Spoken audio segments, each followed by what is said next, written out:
ನಮಸ್ಕಾರ ವೀಕ್ಷಕರೇ. ಭಾರತದ ಸುತ್ತ ಚೈನಾ ಸ್ಟಿಂಗ್ ಆಪರೇಷನ್ ಮಾಡ್ತಾ ಇದೆ. ಏನು ಸ್ಟಿಂಗ್ ಆಪರೇಷನ್? ನಮಗೆ ಗೊತ್ತಿರೋ ಹಾಗೆ ಚೈನಾ ಭಾರತದ ಮಧ್ಯೆ ಅವಾಗಿಂದನೂ ಒಡಕು ಅನ್ನೋದಿದೆ. ಮಾಮೂಲಿ ಅರುಣಾಚಲಂ ಪ್ರದೇಶ ಈ ಜಾಗದಲ್ಲೆಲ್ಲ ಜಗಳಗಳು ಆವಾಗವಾಗ ನಡೀತಾ ಇರುತ್ತೆ. ಇನ್ನ ಪಾಕಿಸ್ತಾನದ ಜೊತೆ ನಮ್ಮ ವಿರೋಧ ಇದ್ದಿದ್ದೆ. ನಮ್ಮ ಭಾರತ ದೇಶದ ಜೊತೆಗೆ ಪಾಕಿಸ್ತಾನಕ್ಕೂ ಆಗೋದಿಲ್ಲ, ಈ ಕಡೆ ಚೈನಾದವ್ರಿಗೂ ಆಗೋದಿಲ್ಲ. ಅವರಿಬ್ರು ಶತ್ರುವಿನ ಶತ್ರು ಮಿತ್ರ ಅನ್ಕೊಂಡು ಅವರಿಬ್ರು ಮಿತ್ರರಾಗಿ ಭಾರತದ ವಿರುದ್ಧ ಅವಾಗ ತಿರುಗಿ ಬೀಳ್ತಾನೆ ಇರ್ತಾರೆ. ಅಂಥದ್ರಲ್ಲಿ ಭಾರತಕ್ಕೆ ಸಂಕಷ್ಟಗಳು ಇದ್ದೇ ಇದ್ರು ಭಾರತ ಎಲ್ಲಾನು ಎದುರಿಸಿ ನಿಲ್ತಾ ಇದ್ದೀವಿ. ಆದ್ರೂ ಕೂಡ ಚೈನಾ ಭಾರತನ ಕಟ್ಟಾಕೋ ಪ್ರಯತ್ನ ಮಾಡ್ತಾ ಇದೆ. ಏಕೆಂದ್ರೆ ಜನಸಂಖ್ಯೆಯಲ್ಲಿ ಮೊದಲು ಪ್ರಪಂಚದಲ್ಲಿ ಚೈನಾ ನಂಬರ್ 1 ಇತ್ತು, ಅದನ್ನ ಬದಲಾಯಿಸಿದ್ದು ನಮ್ಮ ಭಾರತ. ಈಗ ಜನಸಂಖ್ಯೆಯಲ್ಲಿ ಚೈನಾನ ಮೀರಿಸಿದೆ ನಮ್ಮ ಭಾರತ. ಅದಕ್ಕೋಸ್ಕರನೇ ಹೇಗಾದ್ರೂ ಸರಿ ಚೈನಾ ಭಾರತನ ಕಟ್ಟಾಕ್ಬೇಕು ಅಂದ್ರೆ ಚೈನಾ ಏನ್ ಮಾಡ್ತಾ ಇದೆ, ಫ್ಯೂಚರ್ ಅಲ್ಲಿ ಭಾರತಕ್ಕೆ ಸಪೋರ್ಟ್ಗಳು ಹೇಗೆ ಬರ್ತಾ ಇದೆ ಅಂತ ಸಪೋರ್ಟ್ಗಳನ್ನ ಕಟ್ಟಾಕೋ ಪ್ರಯತ್ನಕ್ಕೋಸ್ಕರನೇ ಭಾರತದ ಸುತ್ತಮುತ್ತ ಇರುವಂತ ದೇಶಗಳನ್ನೆಲ್ಲ ತನ್ನ ಕಂಟ್ರೋಲ್ಗೆ ತಗೊಳ್ತಾ ಇದೆ. ಅದರಲ್ಲಿ ಶ್ರೀಲಂಕಾ ಆಗಿರ್ಬೋದು, ಇಂಡೋನೇಷ್ಯಾ, ಈ ಕಡೆ ಪಾಕಿಸ್ತಾನ, ಬಾಂಗ್ಲಾದೇಶ, ಎಲ್ಲ ದೇಶಗಳನ್ನು ಅವರ ಕಂಟ್ರೋಲ್ಗೆ ತಗೊಂಡು ಅವರು ಅಲ್ಲಲ್ಲಿ ಒಂದೊಂದು ಬಂದರುಗಳು ಇಲ್ಲ ಬೇರೆ ಬೇರೆ ವ್ಯವಸ್ಥೆಗಳನ್ನ, ಏರ್ಪೋರ್ಟ್ಗಳನ್ನ ಆ ರೀತಿ ಮಾಡ್ಕೊಳ್ತಾ ಇದ್ದಾರೆ. ಆ ದೇಶಕ್ಕೆ ಬೇಕಾಗಿರೋ ಅಷ್ಟು ಸಾಲನ ಚೈನಾ ಕೊಡ್ತಾ ಇದೆ. ಕೊನೆಗೆ ಆ ದೇಶಗಳ ಕಂಟ್ರೋಲ್ನ ಚೈನಾ ತಗೊಳ್ಳೋ ಪ್ರಯತ್ನ ಮಾಡ್ತಾ ಇದೆ.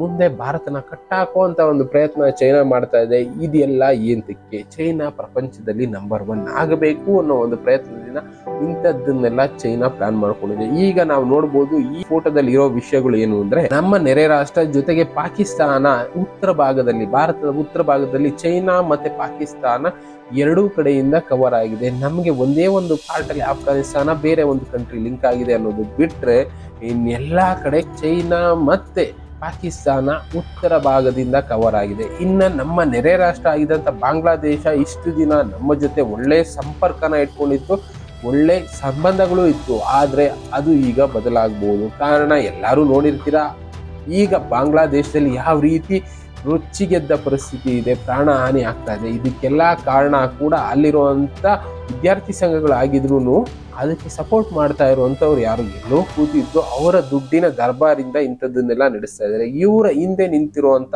ಆ ದೇಶಗಳು ಇಂಥದ್ದನ್ನೆಲ್ಲ ಮಾಡಿಸ್ತಾ ಇದೆ. ನಮ್ಮ ಭಾರತನ ಕಟ್ಟಾಕ್ಬೇಕು ಅನ್ನೋ ಒಂದು ಪ್ರಯತ್ನ ಈಗ ಚೈನಾ ಪಾಕಿಸ್ತಾನ ಜೊತೆ ಸೇರಿಕೊಂಡು ಬೇರೆ ಬೇರೆ ದೇಶಗಳನ್ನ ಅವರ ತೆಕ್ಕೆಗೆ ಸೇರಿಸ್ಕೊಳ್ಳೋ ಕೆಲಸ ಮಾಡ್ತಾ ಇದೆ. ಇಲ್ಲಿ ನೋಡ್ಬೋದು ಹಿನಾಸ್ ಬಂದರು ಬಂದು ಚೈನಾದಲ್ಲಿದೆ. ಅಲ್ಲಿಂದ ಬಂದ್ರೆ ಇನ್ನ ವಿಯೆಟ್ನಾಂ ಅಲ್ಲೂ ಚೈನಾ ಒಂದು ಊಡಿ ಸೇನಾ ನೆಲೆ ಅಂತ ಮಾಡ್ಕೊಂಡಿದ್ದಾರೆ. ಅದನ್ನ ಬಿಟ್ಟು ಕೆಳಗಡೆ ಬಂದ್ರೆ ಇಂಡೋನೇಷ್ಯಾದಲ್ಲೂ ಕೂಡ ಚೈನಾದವರು ಒಂದು ಬಂದರುಗಳನ್ನ ಮಾಡ್ಕೊಂಡಿದ್ದಾರೆ. ನೆಕ್ಸ್ಟ್ ಈಗ ಬಾಂಗ್ಲಾದೇಶ ಅಲ್ಲೂ ಕೂಡ ಢಾಕಾ ಬಂದರು, ಅದು ಚೈನಾದವ್ರದ್ದು. ಎಲ್ಲಾ ದೇಶಗಳು ಅಂದ್ರೆ ಭಾರತದ ಸುತ್ತಮುತ್ತ ಅವರು ಸ್ಟಿಂಗ್ ಆಪರೇಷನ್ ಮಾಡ್ತಾ ಇದ್ದಾರೆ ಅನ್ನೋದಕ್ಕೆ ಇದು ಒಂದು ರೀತಿ ಸಾಕ್ಷಿ.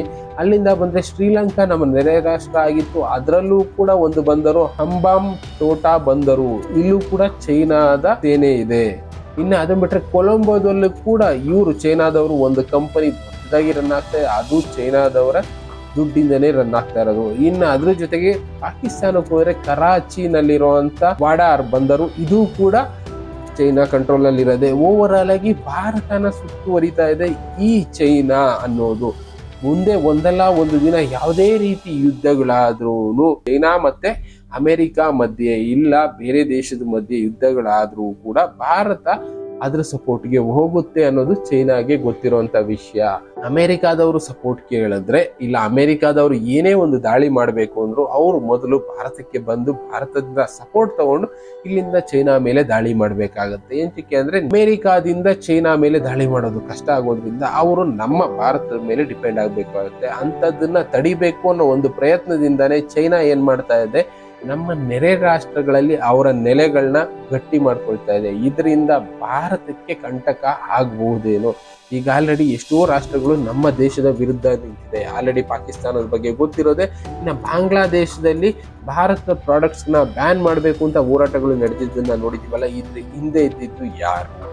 ಇಂಥ ರಾಷ್ಟ್ರಗಳೇ ಚೈನಾ ಆಗಿರ್ಬೋದು, ಪಾಕಿಸ್ತಾನ ಆಗಿರ್ಬೋದು, ಇಂಥ ರಾಷ್ಟ್ರಗಳು ಭಾರತದ ವಿರುದ್ಧ ತಿರುಗಿ ಬೀಳ್ತಾ ಇದೆ. ಇದಕ್ಕೆಲ್ಲ ಕೊನೆ ಯಾವಾಗ ಆಗುತ್ತೋ ಗೊತ್ತಿಲ್ಲ. ಬಟ್ ಆದ್ರೆ ಇಲ್ಲಿ ಗೊತ್ತಾಗ್ತಾ ಇರೋದು ಭಾರತನ ಕಟ್ಟಾಕೋ ಕೆಲಸ ಚೈನಾ ಪಾಕಿಸ್ತಾನ ಸೇರ್ಕೊಂಡು ಬೇರೆ ಬೇರೆ ದೇಶಗಳನ್ನ ಅವರ ಕಂಟ್ರೋಲ್ಗೆ ತಗೊಂಡು ನಮ್ಮ ದೇಶದ ಮೇಲೆ ದಾಳಿ ಮಾಡೋದಕ್ಕೆ ಪ್ರಯತ್ನ ಮಾಡ್ತಾ ಇದ್ದಾವೆ. ಅದರಲ್ಲಿ ಒಂದು ಮಾತುಗಳು ನಾವು ಕೇಳ್ತಾ ಇದ್ವಿ, 13-14 ಮುಸ್ಲಿಂ ಕಂಟ್ರಿಗಳು ಸೇರ್ಕೊಂಡು ಭಾರತದ ಮೇಲೆ ದಾಳಿ ಮಾಡುತ್ತೆ ಅಂತ. ಈಗ ಸದ್ಯಕ್ಕೆ ಇಲ್ಲಿ ಮುಸ್ಲಿಂ ಕಂಟ್ರಿ ಒಂದು 3-4 ಇರಬಹುದು, ಇನ್ನ ಎಷ್ಟು ದೇಶಗಳು ಇವರ ಜೊತೆ ಸೇರುತ್ತೋ ಗೊತ್ತಿಲ್ಲ.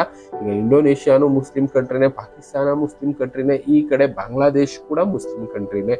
ಇನ್ನ ಬೇರೆ ಬೇರೆ ದೇಶಗಳು ಈ ತರ ಸಣ್ಣ ಪುಟ್ಟ ದೇಶಗಳನ್ನೆಲ್ಲ ಸೇರಿಸ್ಕೊಂಡು ಭಾರತದ ಮೇಲೆ ದಾಳಿ ಮಾಡೋ ಒಂದು ಪ್ರಯತ್ನದಲ್ಲಿ ಚೈನಾ ನಿಂತಿದೆ. ಇಂತಹ ಪ್ರಯತ್ನಕ್ಕೆ ಕಡಿವಾಣ ಯಾರಾಗ್ತಾರೆ ಅನ್ನೋದು ಇಲ್ಲಿ ಪ್ರಶ್ನೆ ಆಗಿ ಉಳಿಯುತ್ತೆ. ಇಂತಹ ವಿಷಯಗಳು ನಮ್ಮ ಸುತ್ತಮುತ್ತ ತುಂಬಾನೇ ನಡೀತಾ ಇದೆ. ಇಂತಹ ವಿಷಯಗಳನ್ನ ತಿಳ್ಕೊಳ್ಳೋ ಪ್ರಯತ್ನ ನಾವು ಮಾಡ್ತಾ ಇರ್ತೀವಿ, ನಿಮಗೆ ತಿಳಿಸೋ ಪ್ರಯತ್ನ ಮಾಡ್ತಾ ಇರ್ತೀವಿ. ಇದೇ ರೀತಿ ವಿಷಯಗಳ ಜೊತೆ ಸಿಗ್ತಾ ಇರ್ತೀನಿ. Thank you, good bye.